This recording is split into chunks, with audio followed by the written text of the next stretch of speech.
असं म्हटलं जातं की धार्मिक दृष्टिकोनातून दैवी हस्तक्षेपाला जगामध्ये देवाची सक्रिय भूमिका म्हणून पाहिले जाऊ शकते. काय आपण दैवी हस्तक्षेप अनुभवलेला आहे? उपासना उपासना उपासना उपासना प्रभुजी करो उपासना प्रभुजी करो उपासना उपासना उपासना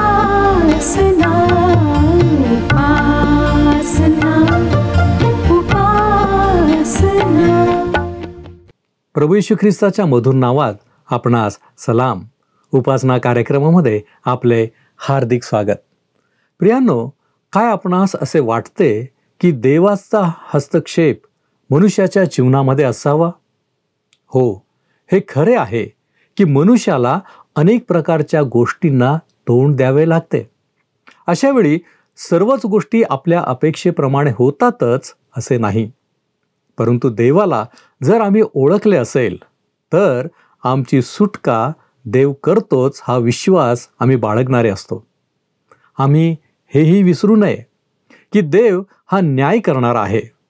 त्याला पीडितांची काळजी देखील आहे.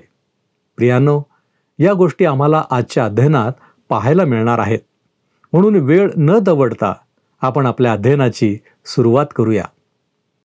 श्रोत्यांनो, 9व्या स्तोत्राचा जो विषय आहे तो आहे सैतानाचा मनुष्य.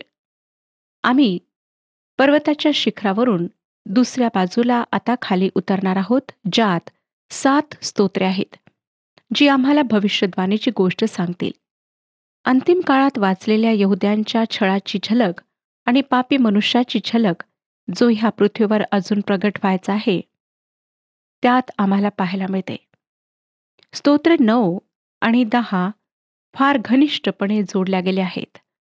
मूळ भाषेत ह्या 2 स्तोत्रात इतके साधर्म्य आहे की ह्यांना सेप्टॉजिंट आणि वेलगेट भाषांतरात एकत्र ठेवण्यात आले आणि एकच स्तोत्र मांडण्यात आले. हे स्तोत्र मुथ लेबेन या रागावर गावयाचे दाविदाचे स्तोत्र आहे. आता ह्या शब्दाचा अर्थ काय? ह्याचा अर्थ आहे पुत्राकरिता मृत्यू. हे स्तोत्र दाविदाशी संबंधित आहे, जो इस्रायलचा प्रसिद्ध गायक होता. काही लोक ह्या स्तोत्रात गोल्यातचा मृत्यू पाहतात. काही ह्या स्तोत्राचा संबंध बेशेबेच्या मुलाच्या मृत्यूशी लावतात. ह्याचाच अर्थ मुलाचा मृत्यू, प्रथम जन्मलेल्या. आणि मला वाटतं हे स्तोत्र जेव्हा इस्रायलांची मिसर देशाच्या गुलामीतून सुटका झाली, तेव्हा मिसर देशात प्रथम जन्मलेल्या सर्व पुत्रांचा मृत्यू झाला, तेव्हा जे काही घडले ते दर्शविते. ह्या स्तोत्राची सुरुवात स्तुतीने होत आहे. या स्तोत्राची मूळ भाषा हिब्रू आहे व हिब्रू भाषेतील अक्षरांच्या क्रमाप्रमाणे या स्तोत्राच्या ओळींची सुरुवात आहे. 9व्या स्तोत्राची सुरुवात स्तुतीने होत आहे. पहिली 2 वचने आपण वाचूया. मी अगदी मनापासून परमेश्वराचे उपकार स्मरण करीन, तुझ्या सर्व अद्भुत कृतींचे वर्णन करीन. मी तुझ्या ठाई हर्ष व उल्हास पावेन. हे परात्परा, मी तुझ्या नावाचे स्तवन गाईन. श्रोत्यांनो, स्तोत्र 7 सुद्धा स्तुतीने सुरू झाले होते. याही स्तोत्रामध्ये जे येऊ घातलेले ख्रिस्त राज्य आहे, त्याच्या अपेक्षेमध्ये केलेली स्तुती आहे. जेव्हा मनुष्याचा पुत्र म्हणजे प्रभू येशू स्वतःचे शांतीचे व न्यायाचे राज्य स्थापित करायला येईल, तेव्हा काय परिस्थिती असेल त्याचे वर्णन केल्या गेले आहे. पुढच्या म्हणजे भविष्यातल्या सुटकेच्या आशेतून निर्माण झालेले हे स्तुतिगीत आहे आणि त्या काळात पृथ्वीवरील सर्व लोक या स्तुतिगायनात सामील होतील. याच गोष्टीचे सुंदरसे चित्र आम्हाला पवित्र शास्त्रातील प्रगटीकरणाच्या पुस्तकात सापडते.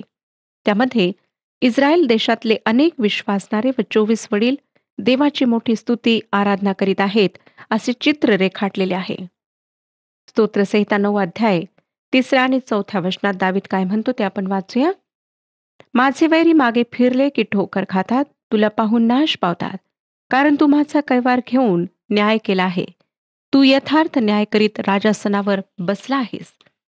श्रोत्यानो, पुन्हा एक वार 8व्या स्तोत्रामध्ये जे येशू ख्रिस्ताचे राज्य वर्णिलेले आहे त्याची आम्हाला या ठिकाणी आठवण करून देण्यात आली आहे. आणि या ख्रिस्त राज्यामध्ये ख्रिस्ताच्या पायाखाली म्हणजे अधिकाराखाली सर्व काही असणार आहे. एका देवाच्या सेवकाने म्हटले, एक जण अधिक देव बरोबर बहुसंख्य. त्याला देव आपल्या बाजूने आहे की नाही याची काळजी नव्हती, पण आपण देवाच्या बाजूने आहोत की नाही याविषयी तो जागरूक होता. आणि आपण देवाच्या बाजूने असल्यामुळेच आपल्याला आपल्या वैऱ्यांवर विजय मिळू शकतो याची त्याला खात्री होती. स्तोत्रकर्ता देखील याच मताचा आहे.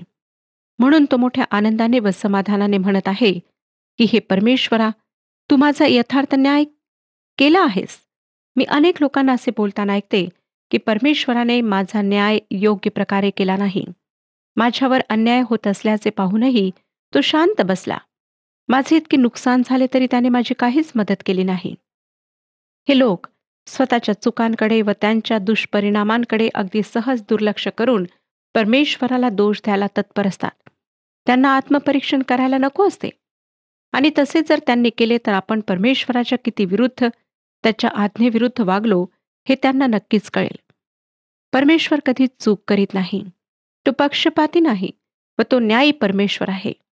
जर तुम्ही परमेश्वराच्या बाजूने असाल म्हणजे तुमचे वागणे त्याच्या आज्ञांना वचनांना अनुसरून असेल तर माझी खात्री आहे की दाविदाप्रमाणे तुम्ही सुद्धा असेच म्हणू शकाल की परमेश्वराने माझा कैवार घेऊन माझा न्याय केला आहे. दावीद नंतर पुढे येऊ घातलेल्या न्यायाविषयी काय म्हणतो पहा. 5 आणि 6 वचनांमध्ये, तू राष्ट्रास धमकाविले आहे, दुर्जनांचा तू नाश केला आहे. तू त्यांचे नाव सदा सर्व काळासाठी पुसून टाकले आहे. वैऱ्यांचा समूळ नाश झाला आहे. त्यांचा कायमचा नायनाट झाला आहे. जी शहरे तू उजाड केली त्यांची आठवण देखील नाहीशी झाली आहे. श्रोत्यांनो, पुन्हा आणि पुन्हा पवित्र शास्त्र आम्हाला वेगवेगळ्या उतार्यांमध्ये देवाच्या येऊ घातलेल्या न्यायाचा इशारा देते. हा लाल कंदील आहे आणि परमेश्वराने मोठ्या कृपेने त्याच्या न्यायाच्या फार फार आधीच आम्हाला तो दाखवायला सुरुवात केली आहे. हेतू हा आहे की आम्ही आमचे मार्ग पडताळून पाहावेत, आमचे हृदय पारखून पाहावे. कारण जर ते येशू ख्रिस्ताच्या पवित्र रक्ताने शुद्ध केलेले नसेल तर आम्हाला निश्चितच देवाच्या भयंकर क्रोधाच्या दिवसाला म्हणजे न्यायाच्या दिवसाला सामोरे जावे लागेल. आणि त्यावेळेस आम्हाला कोणीही सोडवू शकणार नाही. कोणी म्हणेल न्यायाचा दिवस येईल तेव्हा येईल, त्याची काळजी मी आताच कशाला करू. पण अशा व्यक्तीने विचार करावा की समजा आजच रात्री त्याला मृत्यूने गाठले तर पश्चातापाची वेळ त्याला मृत्यूनंतर मिळेल काय? निश्चितच नाही. मग मृत्यूनंतर एक दिवस त्याला त्या न्यायाच्या दिवसाला सामोरे जावेच लागेल. आम्हाला माहीत नाही की देवाच्या न्यायाचा दिवस आमच्या हयातीतील की आमच्या मृत्यूनंतरही अनेक वर्षांनी येईल. पण एक आम्हाला निश्चितपणे माहीत आहे की आम्ही जर ख्रिस्ताद्वारे देवाशी समेट केलेले नसू तर आम्हाला देवाच्या न्यायाला सामोरे जावे लागेल. म्हणून इब्री लोकासपत्र 10 अध्याय आणि 22 वचनात पवित्र शास्त्र आम्हाला सांगते.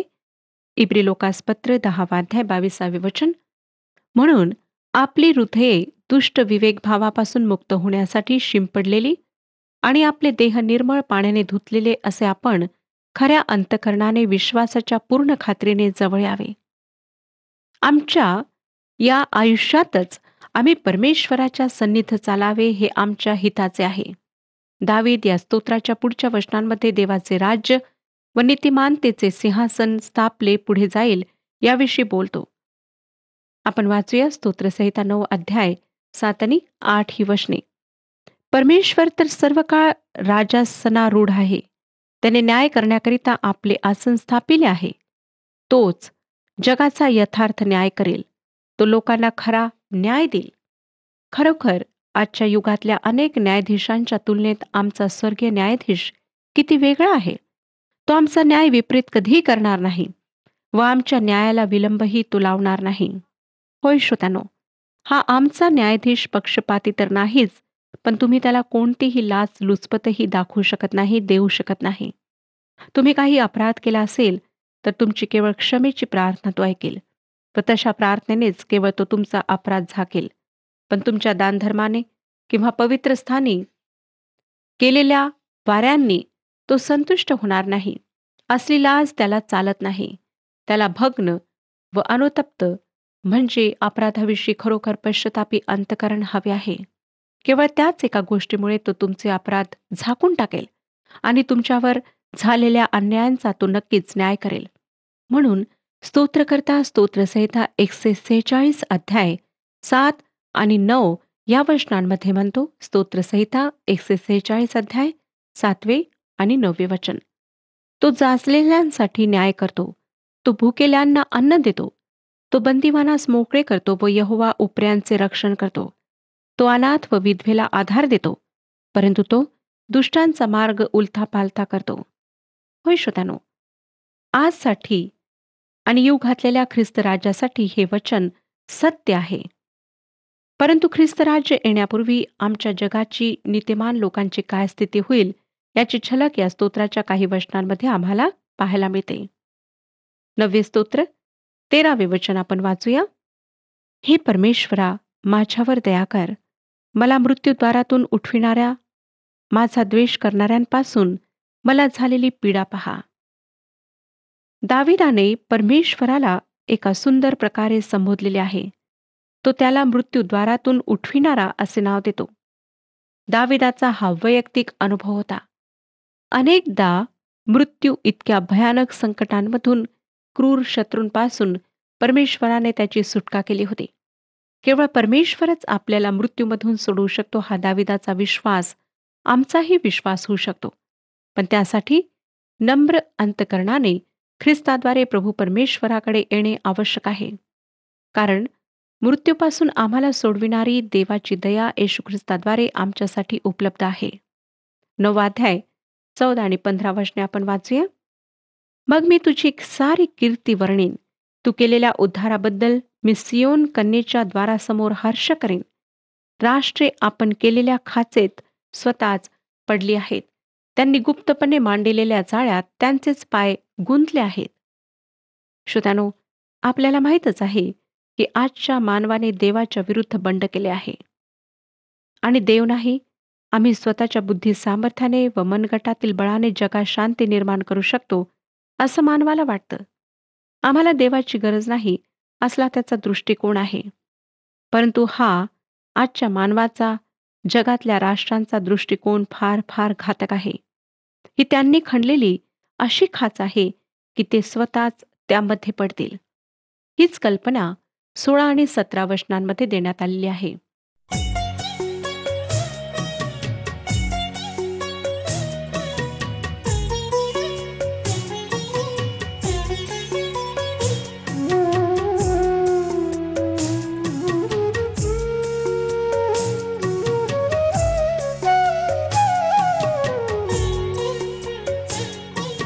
प्रभुराया धाव माझ्या गुरुराया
9 अध्याय 16 आणि 17 वचने.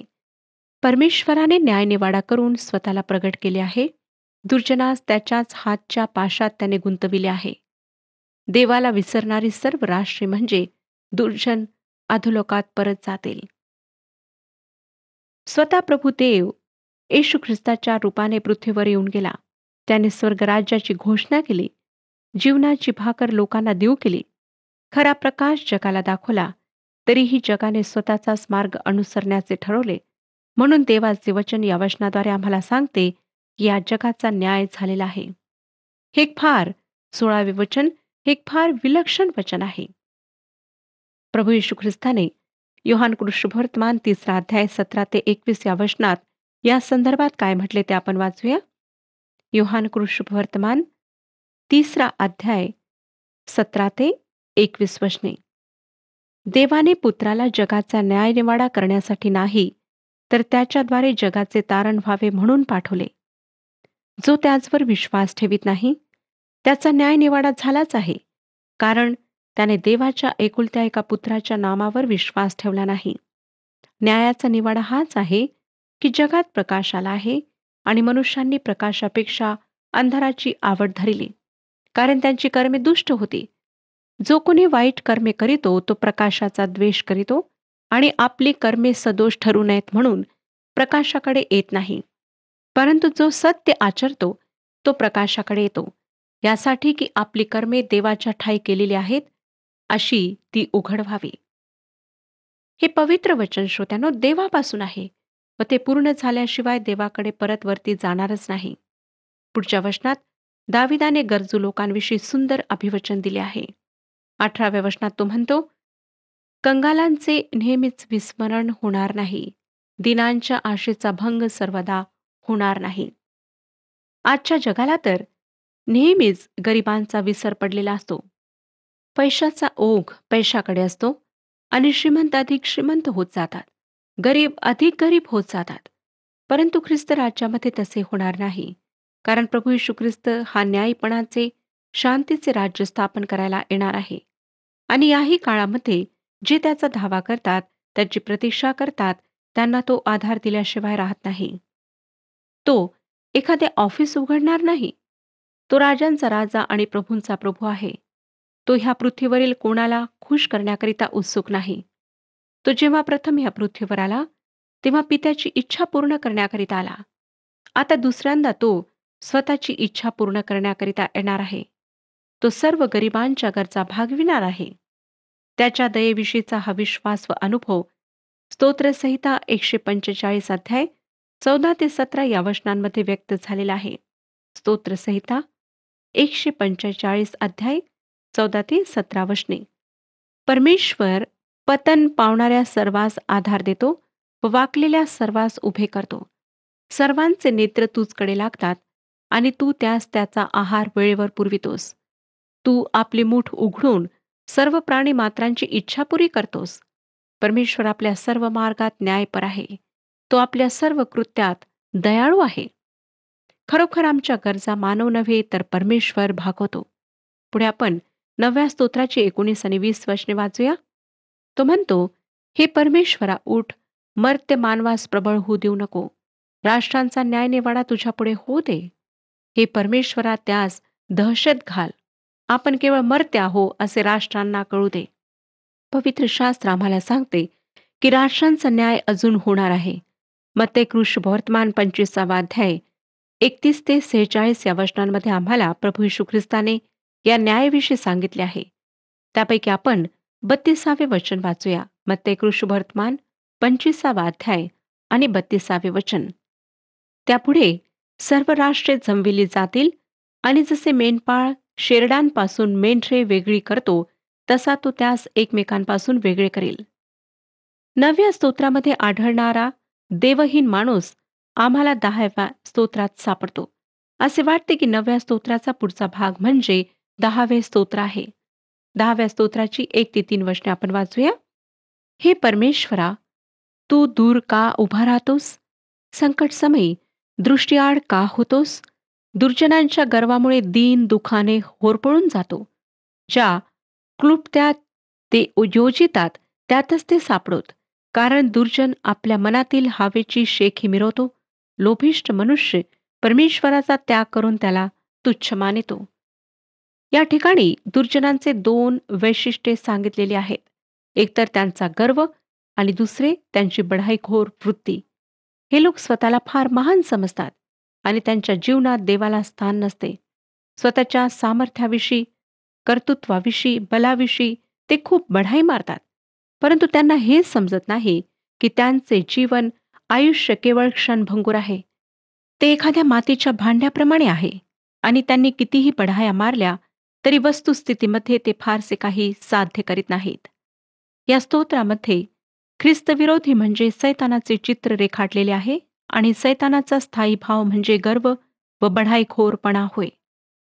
पुढच्या वचनात म्हणजे स्तोत्रसंहिता 10 अध्याय 4 वचनात स्तोत्रकर्ता म्हणतो, 10वा अध्याय 4 वचन, दुर्जन नाकवर करून म्हणतो तो झडती घेणार नाही. देव नाही असाच त्याच्या सर्व विचारांचा सार.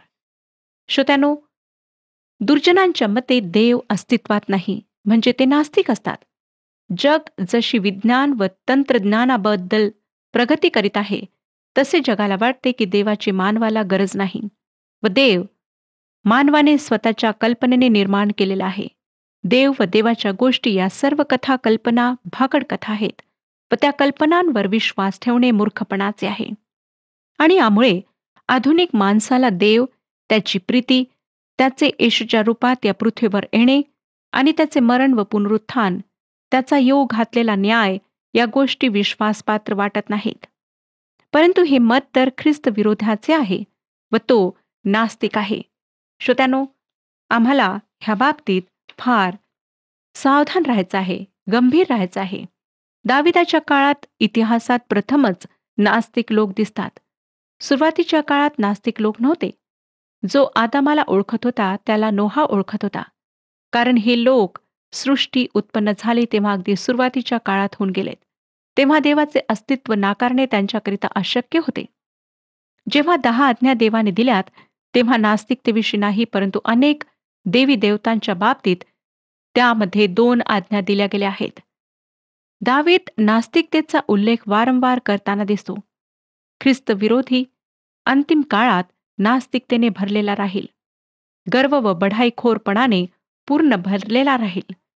देव खरा व जिवंत देव अस्तित्वात नसता तर आज मी या कार्यक्रमाद्वारे तुमच्याशी बोलले नसते आणि आमची एकमेकांशी कधी पत्राद्वारे देखील भेट झाली नसती. जिवंत येशू ख्रिस्ताचे वचन आम्ही कदापि गाजवले नसते. ख्रिस्त विरोधाचे मन गर्वाने व बढाईखोरपणाने भरलेले आहे व तो नास्तिक आहे. 10वे स्तोत्र 5 व 6 ही वचने आपण वाचूया. त्याच्या युक्त्या सर्वदा सिद्धीच जातात. तुझे निर्णय त्याच्या अगदी दृष्टीपलीकडे उच्च असे असतात. तो आपल्या सर्व शत्रूंवर फुत्कार टाकितो. तो आपल्या मनात म्हणतो की मी ढळावयाचा नाही, मी पिढ्यानपिढ्याही विपत्तीत पडावयाचा नाही. श्रोत्यानो, ख्रिस्त विरोधाचे आणखीन एक वैशिष्ट्य हे आहे की तो आत्मसंतुष्ट असतो. तो आपल्या भरभराटीविषयी बढाई मारतो. त्याला देवाची गरज वाटत नाही. तुम्हाला नाही वाटत का की हे वर्णन आजच्या आधुनिक तथाकथितपणे सुधारलेल्या सुखवस्तू माणसाचे आहे? माझ्याजवळ सर्व सुखसोयी आहेत, मला देवाची काय गरज? असा प्रश्न विचारणारे बढाईखोर लोक तुम्हाला कधी भेटलेच असतील. आणि हे लोक असेही म्हणतात की देवदेव करणे आणि देवावर विसंबून राहणे हे तुमच्या मानसिक दुबळेपणाचे लक्षण आहे. या व्यतिरिक्त ख्रिस्तीविरोधी माणसाचे आणखीन एक लक्षण आम्हाला 13व्या वचनात वाचायला मिळते. 10वा अध्याय 13वे वचन, देवाला दुर्जन का तुच्छ मानितो? तू झडती घेणार नाहीस असे तो आपल्या मनात का म्हणतो? होय श्रोत्यानो, ख्रिस्त विरोधी देवाचे अस्तित्व नाकारतो आणि तो देवाला तुच्छ मानतो. हे काहीसे विचित्र वाटते की नाही? एकीकडे देव नाही असे म्हणायचे व दुसरीकडे देवाचा तिरस्कारही करायचा. म्हणजे या नास्तिक माणसाने आपल्या मनात देवाविषयी कटुता व तिरस्कार बाळगावा, यातच तो देवाचे अस्तित्व कबूल करतो हे सिद्ध होते. होय ना श्रोत्यानो? देव आहे व त्याचा झटून शोध घेणाऱ्यांना तो सापडतो आणि नास्तिकही देवाचा तिरस्कार करून एक प्रकारे देवाचे अस्तित्व कबूल करतो. पुढे आपण वाचले की ख्रिस्त विरोधी असेही म्हणतो की देव झडती घेणार नाही. म्हणजे दुसऱ्या शब्दांमध्ये देव न्याय करणार नाही. त्यांची पूर्ण खात्री आहे की न्याय होणार नाही. आजकाल अनेक लोक देवाच्या अस्तित्वाला नाकारीत आहेत आणि जरी एखादे वेळेस त्यांनी त्याचे अस्तित्व कबूल केले तरी देवाचा न्याय आपल्यापासून दूर, फार दूर आहे व त्याची आपण कदर करायचे कारण नाही असे त्यांना वाटते. श्रोत्यानो, आपण जर त्यांच्यापैकी एक आहात तर परमेश्वर आज आपणाला सतर्क करीत आहे. परमेश्वर ह्या विषयात आपले मार्गदर्शन करो आणि आपणाला आशीर्वाद देऊ.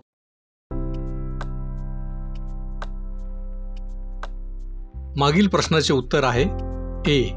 नवीन करारात 3 वेळा 8व्या स्तोत्रातील संदर्भ देण्यात आलेले आहेत.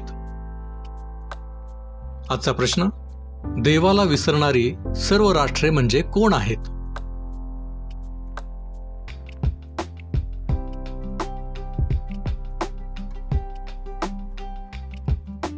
प्रियांनो, या प्रश्नाचे उत्तर उद्या सकाळी 6 वाजण्याच्या आधी पर्याय ए, बी, सी किंवा डी लिहून आपले नाव, पत्ता आणि ठिकाण यासोबत मोबाईल नंबर 7021474742 वर SMS किंवा व्हॉट्सअप करा. प्रियांनो, आज आपण दाविदाने देवाच्या सार्वभौमत्वावर आणि जगावर न्यायाधीश म्हणून त्याच्या भूमिकेवर विचार मांडले आहेत. सुटका ही देवाकडूनच होते, म्हणून प्रार्थनेद्वारे होणाऱ्या सुटकेवर आमचा विश्वास असावा.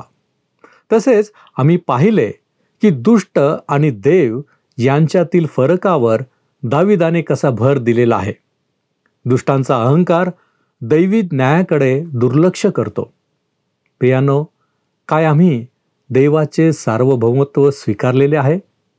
काय देव पीडितांची काळजी घेतो यावर आमचा विश्वास आहे? आत्मपरीक्षण करा. आपण प्रार्थना करूया. आमच्यावरती प्रीती करणारे आमच्या महान प्रेमळ परमेश्वरा, होय प्रभूजी, सर्व सार्वभौमत्व तुझ्याकडं आहे आणि बापा, तू सर्व ज्ञानी देखील देव आहेस हे आम्ही जाणलेलं आहे. आणि म्हणूनच प्रभू परमेश्वर दे बापा, आजच्या वचनांच्या द्वारे जे काही तू आम्हाला शिकवलेलं आहेस त्या सगळ्या गोष्टी आम्ही आमच्या अंतःकरणामध्ये ठसवण्यासाठी तुला विनंती करतो, प्रार्थना करतो बापा. या गोष्टी आमच्या अंतःकरणातून सैतानाने हिरावून घेऊ नये म्हणून तू आम्हाला विशेष करून तू सहाय्य कर. आणि प्रभूजी, आम्ही तुझ्या विश्वासामध्ये दृढ राहावं, योग्य गोष्टी करण्याकडे आमचा कल असावा आणि प्रभूजी, आमच्या प्रत्येक कृतीच्या द्वारे तुलाच गौरव मिळत राहावं यासाठी आम्ही स्वतःला तुझ्या हाती सोपवितो. तू आमचा स्वीकार करतोस म्हणून आम्ही तुझ्या आभारी आहोत. तारणारा प्रभू येशू ख्रिस्त याच्या गोड आणि गौरवी नावात ही प्रार्थना केली आहे म्हणून तू ऐक. आमेन. प्रभू आपणास सहाय्य करो आणि त्याच्या प्रभावी सामर्थ्यात आपणास बलवान करो.